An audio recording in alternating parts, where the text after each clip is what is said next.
most of the people here know of Chad and know what he stands for. 3-7 Project, what they stand for. They're just an incredible organization, and I'm grateful that they've come out another year this year. When I joined MuuvWell at the end of 2022, I knew that the Hot Rod Ultra was an event that MuuvWell put on that benefited curbside, and I was kind of thrown in full force. And when I first started learning about it, Kevin was like, "We have Chad Wright coming to speak this year." I was like, "For real?" So, coming into it, it's like you have this big event built up in your head, and as you start getting into the meat and potatoes of it, and you start seeing everybody's hands in the event, you realize how special it is. And last year when Chad came for the first time, we were talking to him, and him and Blake said, we really didn't know much about the event. We didn't know how it was going to be, if it was going to be a well-ran event. And then they got here the morning of race day, and they kind of were taking it in and looking at it. And Chad and Blake both attested that this a good run event, and that more people need to know about this. And so we're just incredibly grateful that they're choosing to support us yet again. They've made the trip again, and they've become really good friends to us and really big supporters of what MuuvWell stands for and what Curbside stands for. So that being said, I want to welcome Mr. Chad Wright up to the stage again. So let's give him a big round of applause and hear a powerful message from Chad again tonight.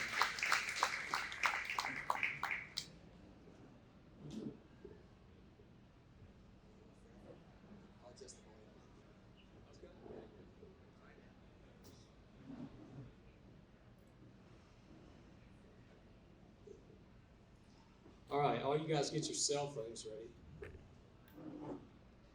Just set them where they're handy.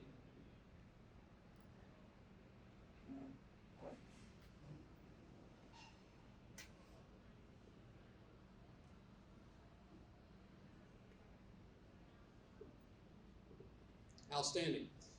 Thank you guys so much for taking time out of your night to be here and to gather together, and for taking time out of your night to come here and listen to me speak. It's truly an honor to be here with you. I get to run tomorrow, which is a great gift. Yes, it is a great gift. Because for every one of us that are able to run tomorrow, there are millions who cannot, right? And I experienced that this year, as a matter of fact. For the first time in my life, I had a 27-centimeter blood clot develop in my right leg in the month of June. And it put me down for 2 whole months. I got to experience what it was like for the first time in my life to not be able to run and to be weak. Truly weak. And now, ultimately, that weakness was a gift. It taught me many things, but it wasn't fun. So if you get to run tomorrow, remember, there are about 1 million people or more for each one of us who are running who cannot. So if you're struggling to find motivation when it gets difficult, maybe think about those individuals who cannot run and experience what you have the opportunity to experience.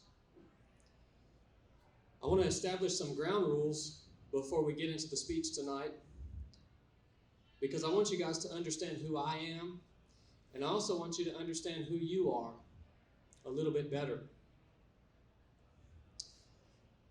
And so what I want all of you to do is pull up your browser on your cell phone, your internet browser. Now, you don't have to do this, because what I'm going to ask you to research on your browser, I don't know what's going to happen when 100-some odd individuals research this one topic from this one place. Big Brother listening to some of our phones and watching. I want you to Google human skull.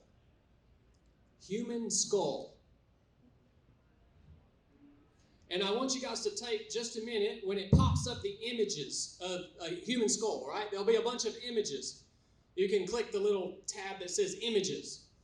I want you to take just a moment to find the most realistic human skull that you can find, the one that's the most realistic to you.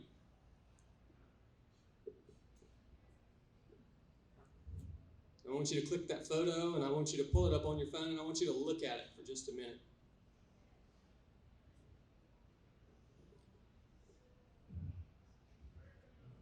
Now, if I ask you guys, what are you looking at? How would you answer me?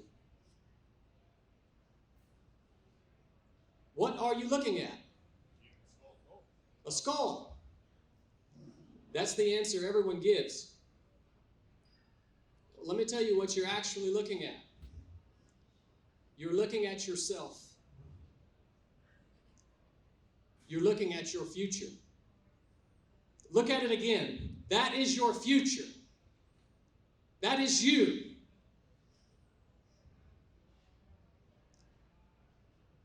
You don't believe me? That is you. That is me. That is how all of us will eventually wind up. So I ask you, since we have established that about ourselves, I told you I wanted you to understand a little bit better about who you are and about who I am, and that's one thing that we all have in common. That's where we're going. That's where we're ending up. I want to ask you, so if that is the case, what hope do you have?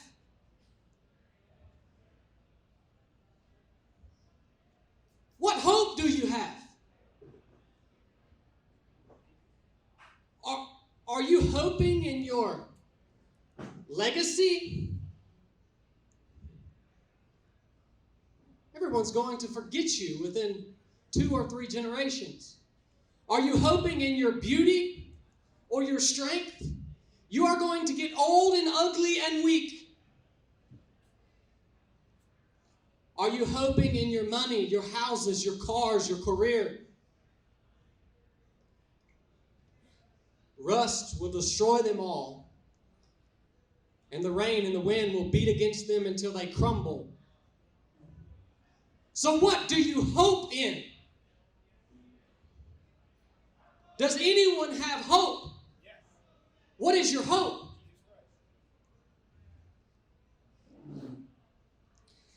I share this with you because a little bit ago, we heard something mentioned up here on this stage, and that is the gospel.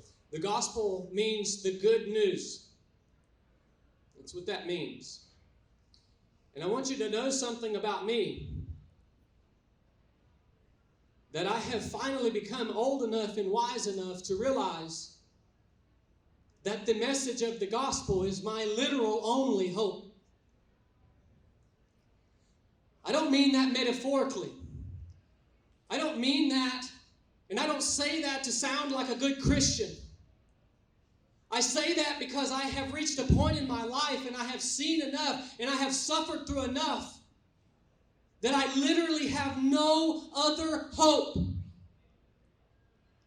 except for this message that we know of as the gospel.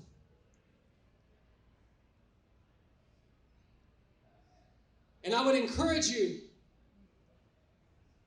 to ask and seek and knock for what the gospel is and what it means for you. And to ask and seek for faith in that very message. Because my Father is a good Father. And if you will get yourself out of the way, and if you will ask for that, He will give it to you. And you will have hope in this life. And you will have hope forevermore. Because there is one who came. He is the literal only begotten Son of God. And He lived a perfect life. He fulfilled the law perfectly. And He didn't conquer death. And He didn't conquer Satan by fighting. He actually conquered them by suffering and going to a cross. in allowing himself to be nailed to the cross and dying alone, so that all who believe upon him would have life eternal.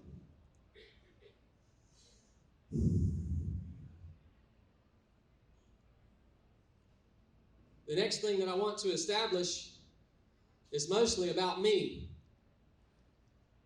I want to be upfront with you. Some of you came here because you've seen me on a podcast. You've seen me on a YouTube video. You've watched a documentary on Amazon Prime that featured me, this red-bearded man that looks like he can run forever and that nobody else can beat.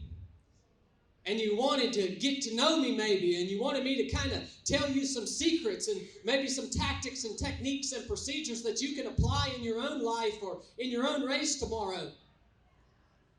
Many of you came here with expectations. Did you not? You should have. You set aside time away from your family and your home, and you came here with expectations for me. Well, let me tell you something. I cannot meet your expectations because I am simply a weak and dying man. I cannot meet your expectations. And if something is said here tonight that happens to help you, that happens to motivate you, that happens to inspire you, that happens to meet your expectation, I want you to know it is because the Holy Spirit of my Father is working through me to help you. And it is not me. I'm not saying that to sound like this humble Christian.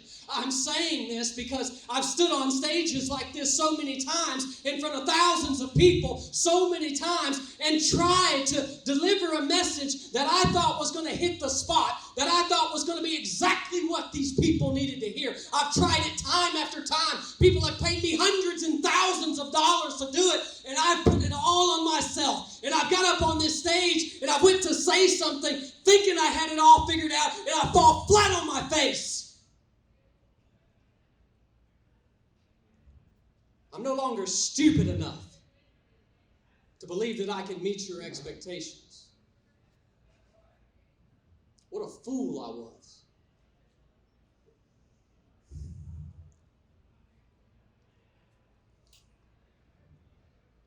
We're going to get into tonight's message.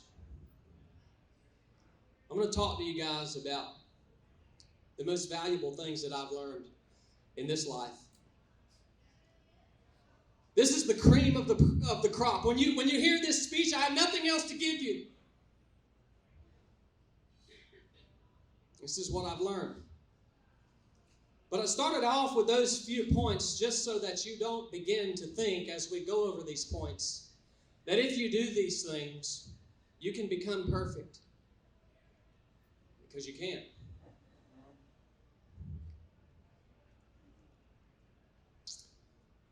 The first thing I want to start off with are the three most valuable things that I think that we should develop in our minds. The top three characteristics that have served me so well in my life as a Navy SEAL. Did I mention I did 12 years in the SEAL teams? I always skip over telling people who I am because I don't really care. I want to get to the good stuff, right? The top three things that I've learned from running ultra marathons for going on 6 or 7 years now, up to 250 miles across the high mountain desert of Arizona. That's the longest I've ran. It was extremely difficult. These three things have helped me in my marriage, in my faith, in my fitness, in my business, and I believe in them. The first one is patience.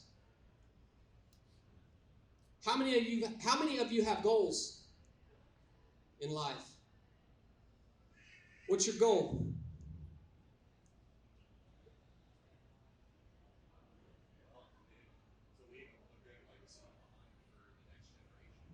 To leave a good legacy behind for the next generation. That's a great goal to have. How are you going to accomplish that? I want to open up a academy for kids so they can learn, proper leadership skills for the gospel. Amazing. You want to open up an academy for kids. Now, you see, we can keep peeling back layers, right? How are you going to open that academy? What's your plan, right? We can keep peeling back those layers. I ask you guys, who has goals? Now, we're talking about patience, but I ask you guys who has goals, and I ask specifically, what's your goal? Because I want you to realize one thing. You must be specific about your goals. If you just say you want to do something and you think that's your goal, you're dead wrong. You must be specific about your goals. Because when you set a goal, it's not just going to happen on its own. You have to have a plan on how you're going to achieve it. Part of that plan is going to require patience. I want to give you some bad news. We started out with good news. I'm about to give you some bad news. All those goals that you guys have, guess what? If it's a worthy goal, if it's not just something that you just set just to say, oh, okay, now I can say I have a goal. If it's a worthy goal for you to achieve, the bad news is it's going to take you way longer than you want it to take. Period. When I became a SEAL, it took me 3 years just to get on the start line. Just to get on the start line. That goal is going to take you way longer than you want it to achieve. When I was 18 years old, I got a SEAL contract. I went to Navy boot camp. I thought I had it all figured out. I went all the way through boot camp, and I got to the very last day. We were actually at the graduation ceremony, or the FTX, the final training exercise. We had just finished. We had worked all through the night, and we were going to exchange our Navy, our hats that said recruit for a hat that said Navy. And I was about to officially be in the Navy, right?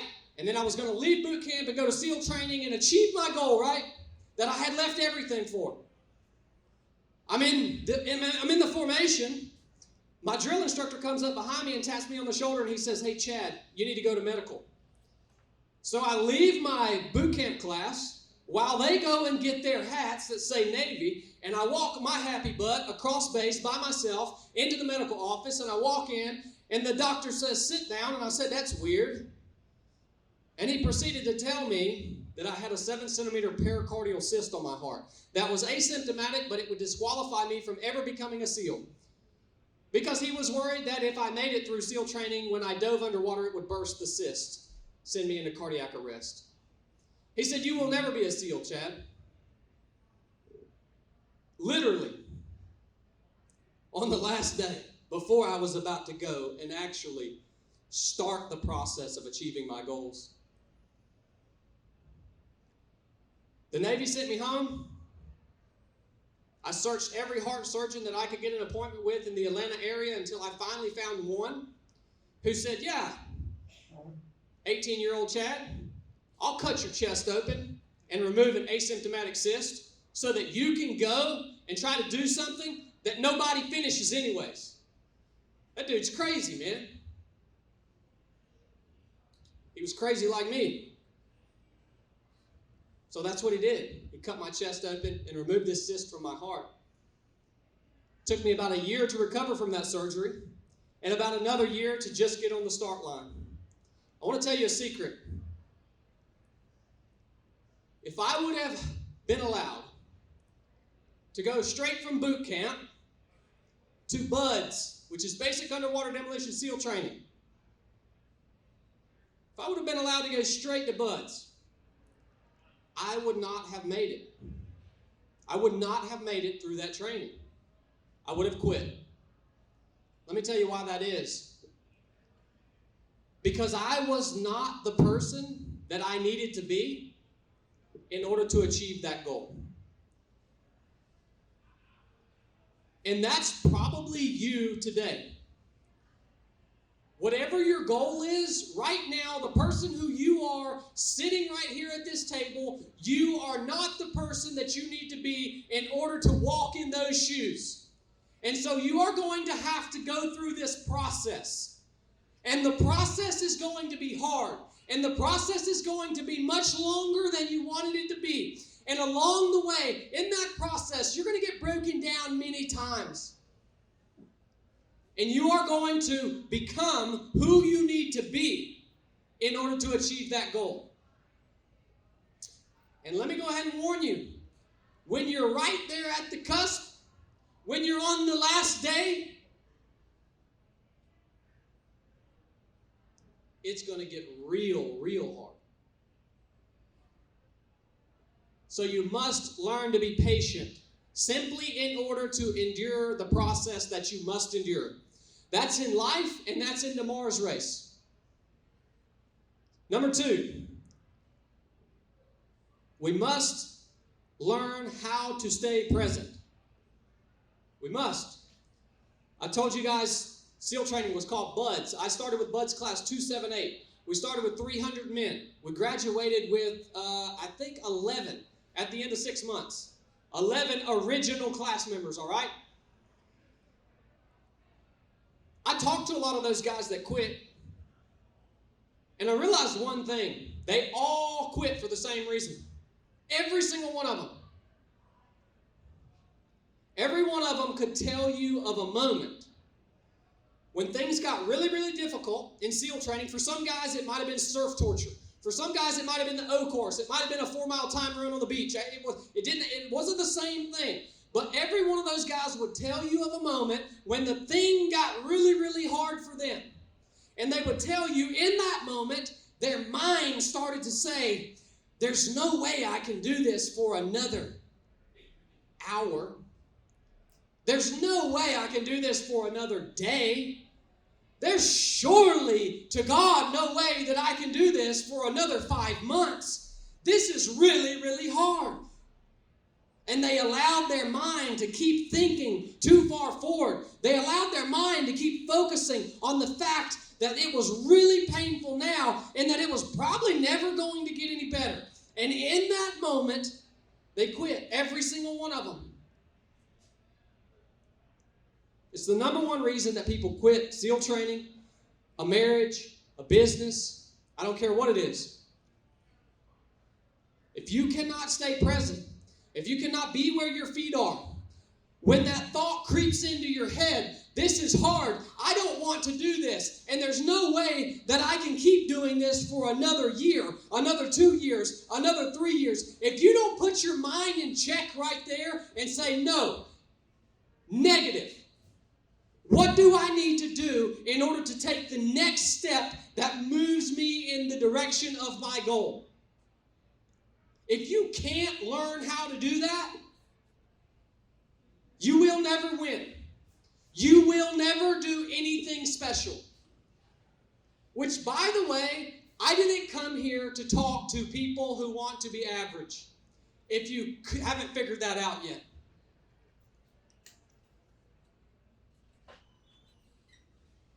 You have to learn how to stay present.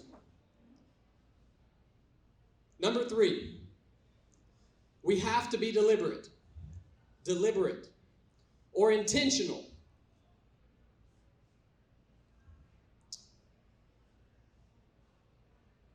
Our default as humans is complacency.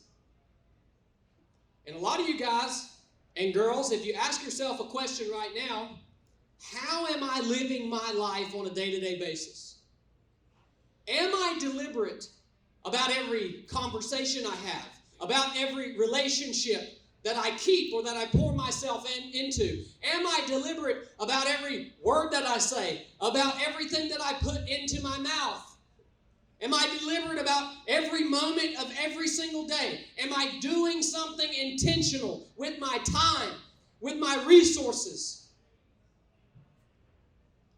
A lot of you guys will ask yourself that, and if you are honest, you will realize how complacent you are.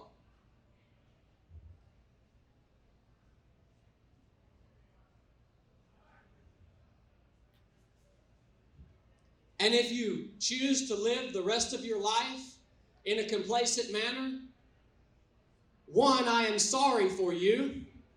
And 2, it might kill you. Be deliberate.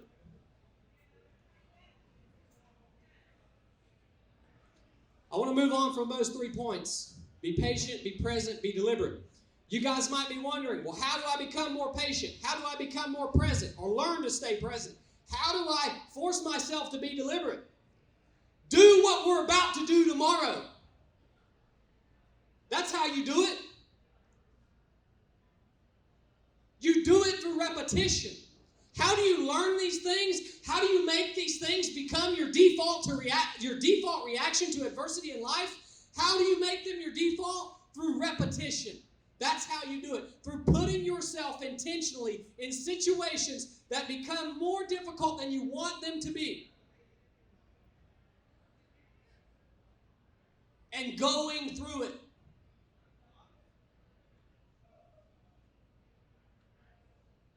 You guys see me up here as just this red-bearded dude just sweating in a suit.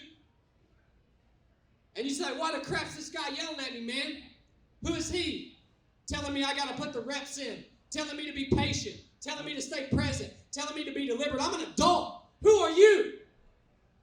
You might be thinking that right now. Well, let me tell you something. What you can't see is the millions of miles that I have traveled and the hundreds of thousands of repetitions that I have put in intentionally in my life. That's what qualifies me to be here.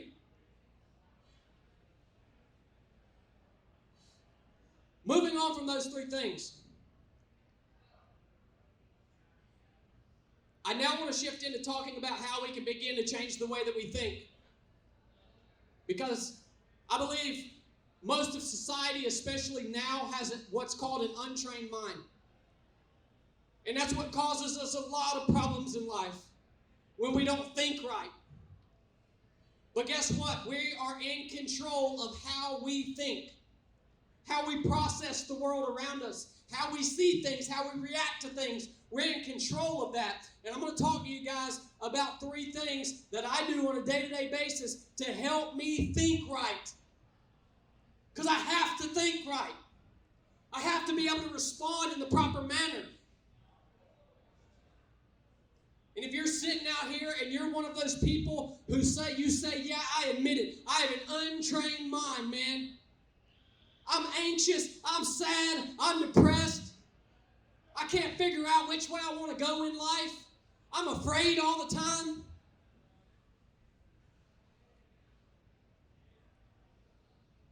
Not all of you, but a lot of you are doing it to yourself. First thing that we must do in order to begin to change the way that we think for the better is we must become hyper aware of our input. Hyper aware of our input. I want you to understand that everything that you allow to pass through your eyes, to pass through your ears, is affecting the way that you think. Every single thing.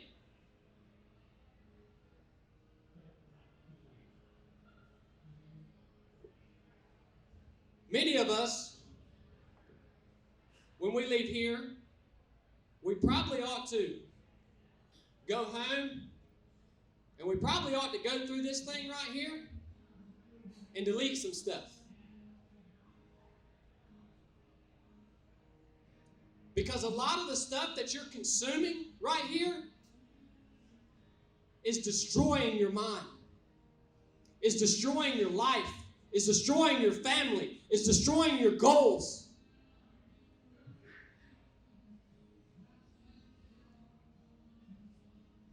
Let me tell you something. If it's the most popular, you better run. Because when you see what's the most popular, you can bet that's the way the world's going. And the world is average. And so when you say, there's nothing wrong with just listening to this one most popular podcast, right? Go ahead. But I would encourage you to run. become hyper aware of your input. Number 2, become hyper aware of your output. There are no inconsequential words. None. Every word that you say is steering you and your life either in a good or bad direction. There are no inconsequential words. Now, I've learned this throughout years and throughout many repetitions, like I told you before, but I always wondered if this power of the spoken word, if our output would work as well for anyone as it has worked for me. And so I was at a race one time. It was a last man standing race. I saw a young man standing there, and I could tell that he had never ran an ultra marathon before. You know how I can tell? Because it was a trail race, and he had track shoes on. He had track cleats. And I noticed because he walked across a little paved section, a little driveway, and I could hear his track cleats clicking on the cement. I said, all right, here's a guy who doesn't know what he's about to get himself into. I said, I'm going to make him a little experiment. So I went up and I introduced myself to him, and he said his name was Thomas. And I said, Thomas, have you ever ran an ultra marathon before? He said, no. I said, well, Thomas, what's the furthest you ever ran? He said, 6 miles. Well, one loop is 4.5 miles. Furthest Thomas has ever ran was 6 miles. I said, Thomas, all right. I'm pretty good at this stuff, Thomas. Will you be my experiment for this race? He said, yeah, man, he was hungry. He wanted to soak up anything that he could learn so that his race day was going to be better than it was probably going to be. I said, all right, Thomas, it's real simple. Here's what we're going to do.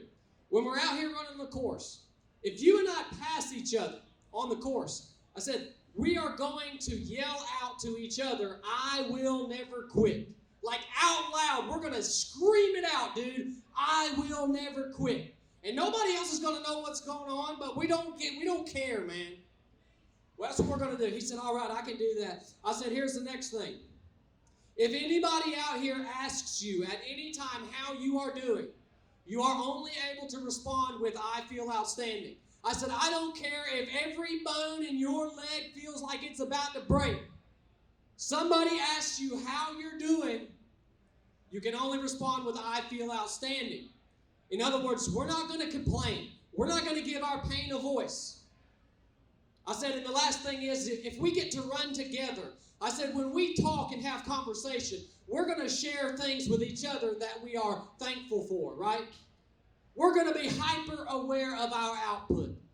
As a matter of fact, we're going to be intentional about our output and steering ourselves in the direction of our goals. Thomas said, okay, I can handle that. And we started this run. We get into it. About 12 hours in, sun starts to go down. We've been doing this now for 12 hours. Thomas only ever ran 6 miles. 12 hours in, he's 50 miles in. We keep running. It starts to get dark. Another couple hours go by. We're 65 miles in. 70, 75, 85 miles, 95 miles. The sun starts to come up. We're 24 hours in. Thomas is still running. This joker ran 100 miles on hilly trail in track cleats. He didn't have no coach. He didn't have the best shoes, best shorts. He didn't know what to eat. He simply had the courage to take control of his rudder and steer himself in a good direction. He ran 100 miles that day.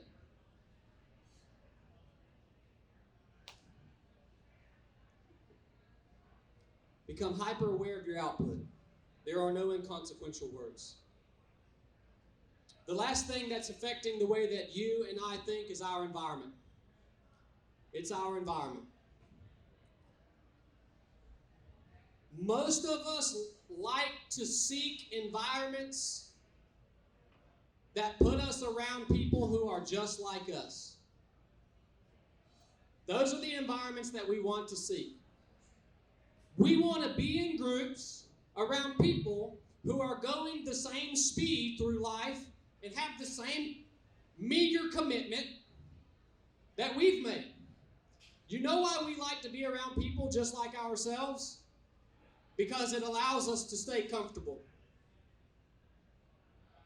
Because in those environments, around people who are just like us, we know that there's going to be no one there to call us upwards or to hold us accountable. And it's comfortable there. I want to tell you guys a secret. When I decided I wanted to get a SEAL contract, I had to go take a swimming test. It's called a PST, a physical standards test. It was a 500-meter swim, push up, pull up, sit up, run. I had to go take, and it started with a swim. Let me tell you a secret. I couldn't swim. I'm being serious. I literally could not swim a single lap without standing up in the pool because I would just be gulping down so much water because I could barely keep my head afloat.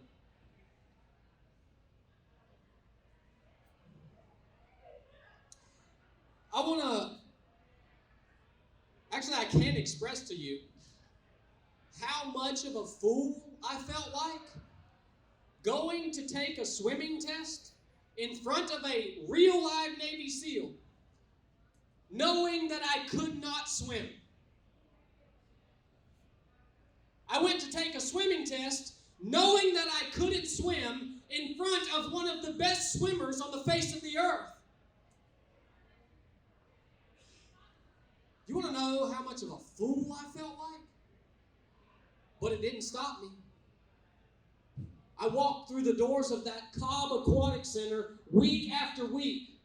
I walked into an environment and I was putting myself around people who were so much better than me that I felt like I was about this big. But guess what? I wanted what they had. But I knew I wasn't good enough to have it. But I knew how I was going to get good enough.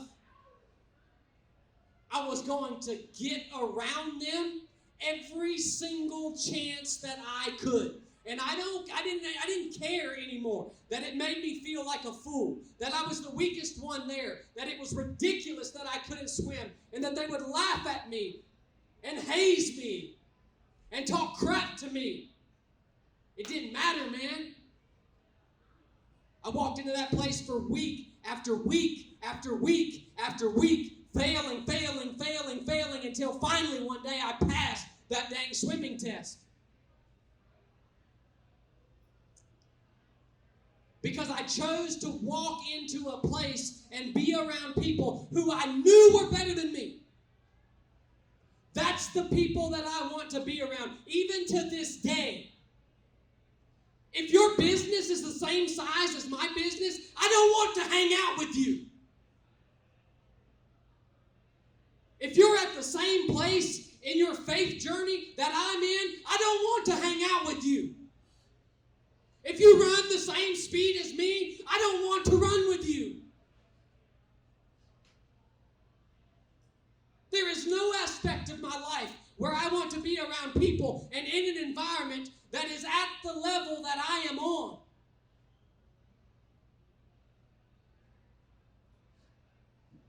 Because I want to be around people who call me up and who call me out. I want to be in places that make me feel so small. These guys know. I've been there. When I walk into these guys' building, I feel so small.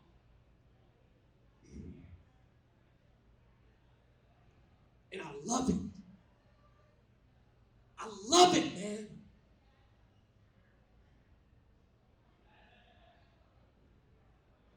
Seek those environments. Stop being comfortable with the people that you're around. The people who are allowing you to stay in the same place or maybe even pulling you backwards. Abandon them and go.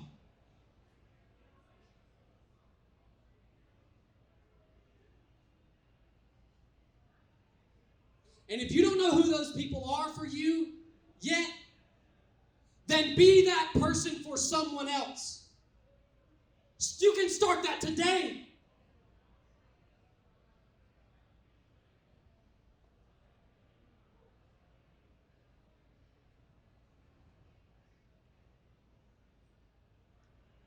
I'll leave you guys with this. We talked together today about some very practical things. Do you agree?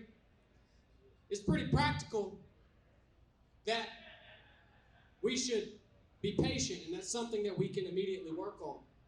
It's pretty practical to see why it's important to stay present in life.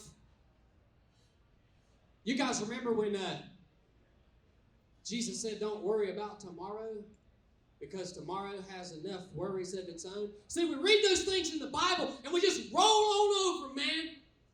We don't understand, no, man, he's telling you how to live your life, man. He's telling you to be present. It's pretty practical, right? It's pretty practical to challenge ourselves to be more intentional in our day-to-day life and stop wasting so much of our time and our resources and stop being so complacent. Because it's hurting us, it's hurting our families, it's hurting our communities. It's pretty practical to tell you, get on this daggone phone when you leave here and delete all of that bull crap that you're watching and you're listening to because it's destroying you. And you know what? It don't even matter because this ain't even about you. You want to know the best thing that you can do? Die to yourself. That's the best thing that you can do. There is no higher goal to strive for.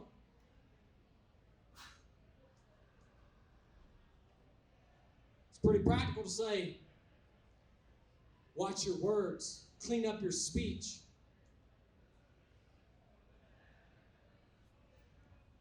And find environments that challenge you. You know the thing that sucks about that, though? The practicality of it all? Like, why didn't I just come up here and motivate you? Why didn't I just run around and tell you how cool I am as an ultra runner and tell you about all the cool things I did as a Navy SEAL? Why didn't I just do that? You would have walked out of here and you would have said, man, those were cool stories, man. We feel pumped. We're motivated, right? Why didn't I do that? Because if I told you all that bull crap, none of it would require you to change or do anything. But I've just told you a bunch of things that require you to leave here and to immediately change. And you now know what they are. And so what I want to tell you is that absolutely none of these things work without execution. And I want to encourage each and every one of you, when you leave here today, to pick one of these things and execute. Execute. Execute. Many of you have a grand opportunity in the morning to put in a rep, to build patience, presence, deliberate, to control your rudder, to be in an environment where there are going to be people who are better than you and who are going to challenge you. And find someone tomorrow and call them up. Listen to their words. And when their tongue starts to slip, call them out because they will be better for it. Do it in love. Don't waste it, man. Enough said.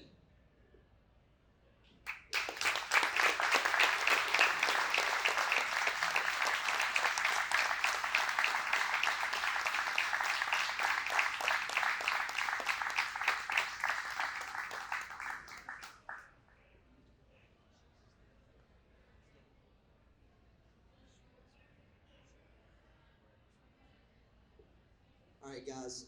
So next we're gonna do a quick live stream. So we did a poll the other day to get some questions for Chad. So I'm gonna read some of those off first. But if anybody in the crowd has questions for Chad, be thinking about it. And I'm gonna have you all throw up your hands here in a minute, and I'll come around and we'll get a few questions from Chad. This can be about anything life related, running, seals, any of that. So just be thinking, and I'm gonna name off a couple real quick. And you guys, if you got to use the restroom, hit it. It's not disrespectful. So.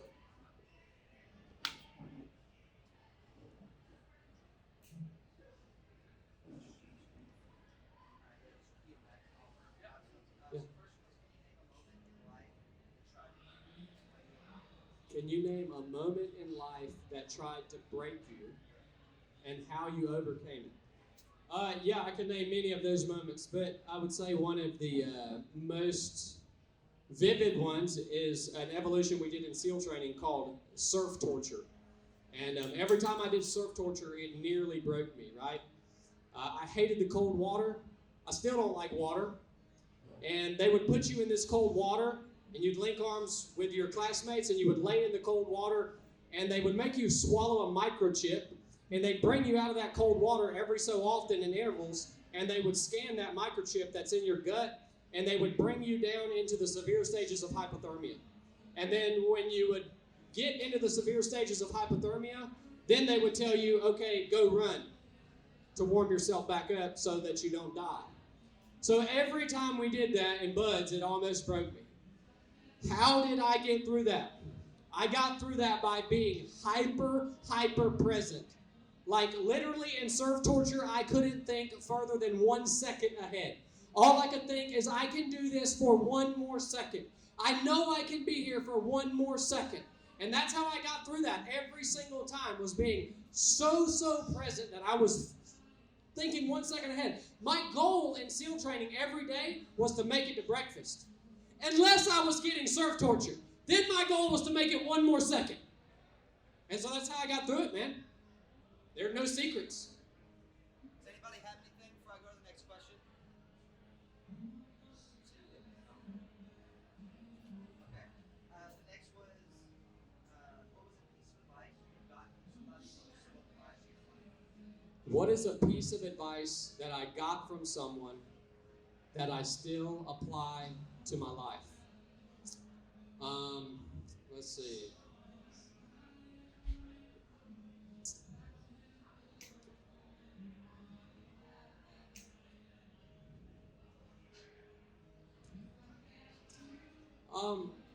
I'll go. This is just one that popped into my head. My SEAL mentor, his name was Frank Cutler. Frank Cutler's the one that I had to go take the swimming test with, that made fun of me and laughed at me and all that stuff, right? He was the hardest dude I've ever met in my life. He's 10 times harder than I am, and he's probably in his 70s, his late 70s now. And even to this day, he's just a mountain of a man. And so Frank taught me very early on as a young man that it's okay to not be the strongest, the smartest, the fastest. It's okay to not be any of those things. And he essentially taught me humility by telling me, hey, Chad, when you go to SEAL training, you're going to talk different. You're not going to be the strongest, the fastest, the smartest. And I just want you to be humble, and I want you to just do your job and not stand out. Be the gray man. And I went with that. And people argue about that. But there's a time to step up and to lead, but there's also a time to be led, right? And I wasn't ready to lead, and he knew that. And so he told me, step back, allow yourself to be led. And I think that is a big component of what helped me get through that training. Anybody have anything? All right, the last one we got on screen. What was your favorite race that you ever competed in? Why? Especially. What is my favorite race that I ever competed in, and why? So a lot of people would expect me to say Mid-State Mile, which is the one that the documentary's made around. But that's not my favorite race because I didn't win. Because I won. It's not my favorite race because I won, right? So probably my favorite race that I've competed in to this day is called the Cocodona 250. It's a 250-mile foot race across the high mountain desert of Arizona. And the reason that it is my favorite race that I've competed in to this date, and it was very recently, it was just last year, is because these things that I just taught you guys here today, they began to crumble in me. Patience, presence, deliberate. They began to crumble. These things that I have applied and that I have taught so many times, I got to mile 150 and realized I had to run another 100 miles. And my mind started to drift ahead, right? Really? Another 100 miles? Really? And it started to crush me mentally. And I had my little brother there with me. When that happened, it was a distinct moment when my mind began to crumble. And he was pacing me on that section, right? And he didn't say anything to me that was like the most profound thing ever. He simply reminded me to do the things that I know to do. I just needed somebody to remind me to do the things that I knew that I needed to do, that I had to do. And that got me through that last 100 miles. And so the reason that's my favorite race is because of the difficulty I endured, in the sense of that it got way harder than I wanted it to be. And that's where you grow. You will not grow until you are in the midst of something that's harder than you wanted it to be. You're not growing until it gets to the point where you say, I don't want to do this anymore. Then you're growing. And the better you get and the more experienced you get, the harder and the longer it's going to take you to get to that point. It's just the way it works. So thank you for the questions. Yes, sir. You've been through a lot of adversity in your life, man. What scripture really sticks out to you that you always rely on and lean back on in really tough times? Yeah, I think that's changed over the years for me, man. But for me, it's a very simple foundational scripture, and it's just all about Jesus, and it's John 3:16. For God so loved the world that He gave His only begotten Son for us, man. And it's like, it's all about Him, man. Like, it's all about Jesus, man. Like, for me, that's it, man. And like, anytime I start to get hopeless, or I start to despair, or anytime maybe I start to slip and not live a very holy life, you know, like. And I'm not talking about holiness in terms of like trying to earn my salvation. I'm talking about living my life in a way that honors God, because He deserves it, right? I get in those places, man. I start doing things and saying things that I know I shouldn't do and say, right? And you know what I need to remember in those times? The perfect love with which God loved me. And when you can reflect on the perfect love with which God loves you, when you can really understand the depth of that, and you can reflect upon that, it will make you want to change everything about the way you're living and the things that you're doing. That's me anyways. Yeah, so simple, man. Thank you, brother.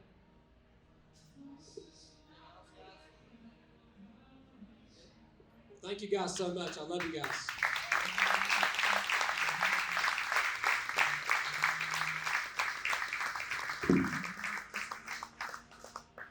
All right, y'all. Thanks again for coming out. So from here, I'll do a quick, just check the boxes for tomorrow. Anybody running tomorrow, reminder, gates will open to the stadium at 6 a.m. And then that's when you'll be able to start setting up your crew area. So at 6 a.m., the gates at the front of the stadium will open up. We'll be there, and we'll kind of direct you and show you where you can set up a crew area if you like. And then you can also do packet pickup then as well. So if you came in a little bit late and you didn't get your bib and stuff, we're going to do it in the morning from 6 to 7:30. And then the race will start at 8 a.m. and then we'll go for 12 hours or 24 hours, whatever you selected. So we are going to be doing live streams throughout the day tomorrow. So if there's people asking about tracking you as runners, that's how we're going to do it. So it's going to be on our YouTube, which is just MuuvWell, MuuvWell, and on our Instagram. So we'll do that throughout the race every couple of hours, give updates on who's leading the pack, what relay teams are doing the best. But if you guys do have questions and you need to stick around for a couple minutes, I'll be up here. So just come and grab me. But otherwise, thank you all so much. And let's give it up for Chad one more time. Firing us up, getting us ready. So thanks, y'all.